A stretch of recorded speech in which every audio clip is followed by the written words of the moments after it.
I'm Charles Adler with 3 Minutes of Matter, asking you to remember this U.S. legal four-letter acronym. RICO, R-I-C-O, stands for Racketeer Influenced and Corrupt Organization. So this is what organized crime figures have been charged with for many years. Former prosecutors like Rudy Giuliani gaining convictions of mob bosses on RICO charges.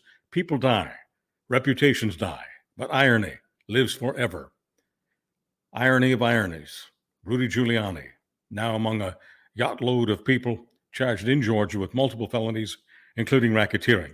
Needs to be said that the most famous of those charged in Georgia is Donald Trump. There are those who say, so what? Trump is charged every day. The latest charges are different. They're not federal.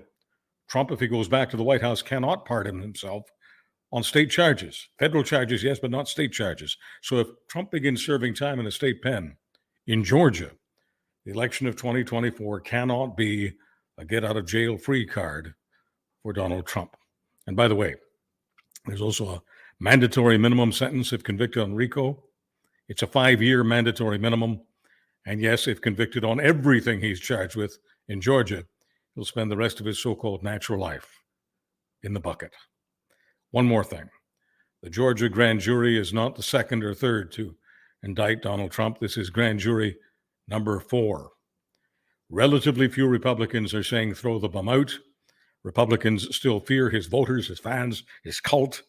So most name-brand Republicans are little more than an obedient choir of crickets, as always. Don't look now. China is slowing down. The world's second largest economy, not to mention an important customer to many countries around the world, including Canada. China slowing down. China is much too big to fail. But world markets are noticing. It's affecting them in Asia, Europe, the US, here in Canada, and it's dampening the oil market. I don't want to turn this feature into a data dump, but I'll tell you this. Youth unemployment in China is now above 21%, highly elevated for any orderly society. History tells us nothing brings disorder faster than millions of bored, out of work, and hungry young people.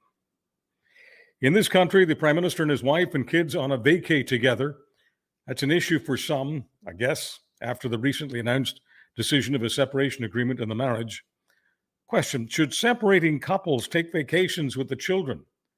This question is being asked by the Ottawa Citizen, a once respected Canadian newspaper. I'm Charles Adler with 3 Minutes of Matter.